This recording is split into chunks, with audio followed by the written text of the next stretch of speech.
Single dad janitor was laughed at. Translate this and my salary is yours. His reply stunned them. Matt Crestwood Financial Tower.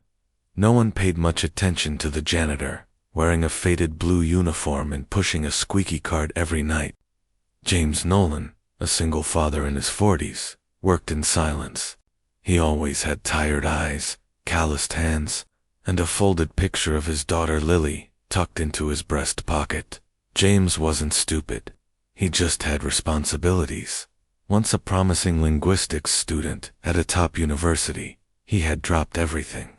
When his wife died and his newborn needed him, night shifts paid the bills. His dreams on hold. Until one night, the office bet it was almost midnight. A group of arrogant interns were still lingering around the 24th floor's break room, loud from Red Bull and bravado. They were showing off for Amanda Char's newest recruit. That's when they noticed James quietly mopping near the window. "Hey, janitor," one of them, Brett, called out with a mocking grin. "Want to make my whole salary in 1 second?" The others laughed. James looked up. Silent. Brett held up his phone. On the screen was a block of ancient-looking text. "We pulled this from a client's encrypted archive. Latin, maybe Greek. Translate this and my salary is yours." He chuckled, clearly thinking it was a joke. "Hell, I'll even Venmo you on the spot." Amanda looked uncomfortable. "Come on, Brett." James wheeled his cart aside, took the phone, and read it that. Then, in a calm, clear voice, he translated every word, flawlessly. The interns blinked. No way. But James wasn't done. He continued in fluent ancient Greek, then translated that into French, German, and finally Mandarin. No accent, just quiet brilliance. The room went silent. Manda gasped. "Wait, who are you?" James handed the phone back. "Just a dad who didn't get to finish his PhD, he said with a faint smile. "But I remember what I read." Brett's jaw dropped. "You just decoded part of a dead client's legal will. We've been trying to get that translated for weeks." A voice suddenly cut in. "Is that the translation?" It was Mr. Kessler, the company's VP, merging from his corner office.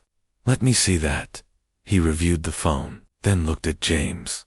"Where did you learn this?" James replied simply, "University of Chicago, Linguistics and Classics." Before life happened. Kessler's face went blank for a moment, then serious. One offer that changed everything the next day. James didn't bring his mop.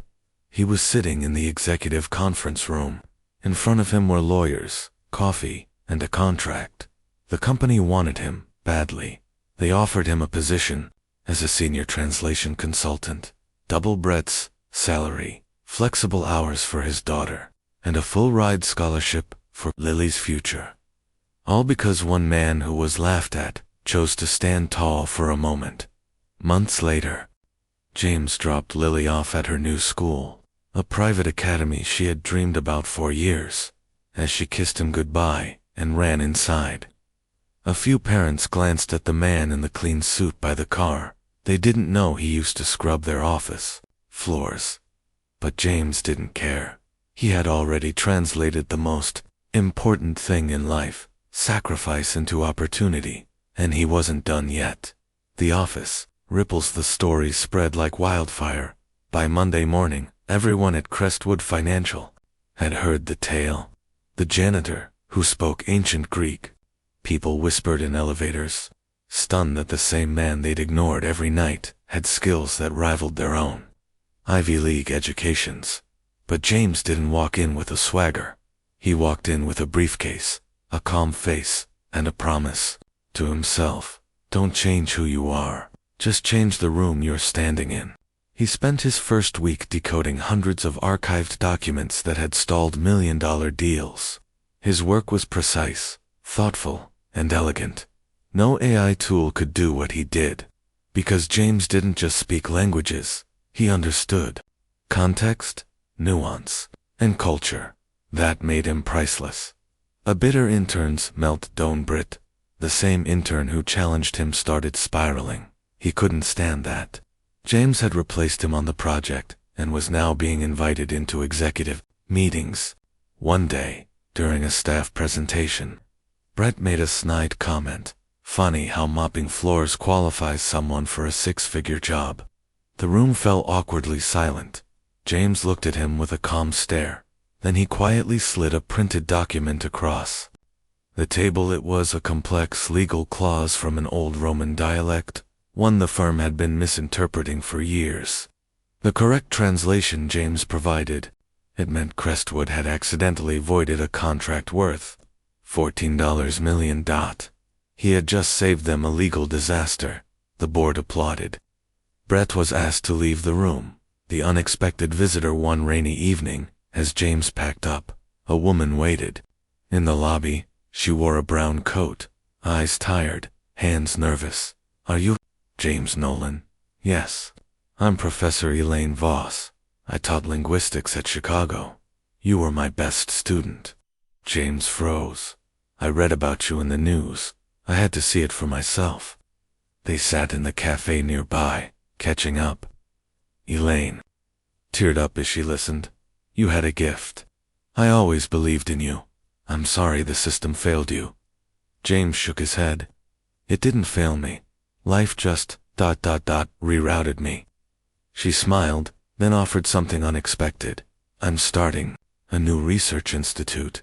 Remote-based, global studies, mentorship programs. We could use someone like you not just as a scholar, but as an example. James looked stunned. I just wanted a job to support my daughter, Elaine replied gently. And now you're building a path for others who were forgotten. Full circle months later, James gave a guest lecture at the university he once dropped out of. Students leaned in, hanging on every word as he decoded ancient languages and told stories about resilience. At the end, one student asked, Professor Nolan, what was your biggest translation? James smiled softly.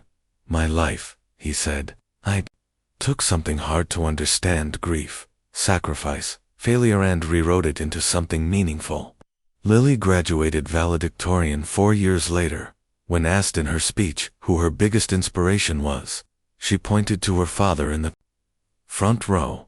He turned a mop into a key, she said, and unlocked a future he never gave up on.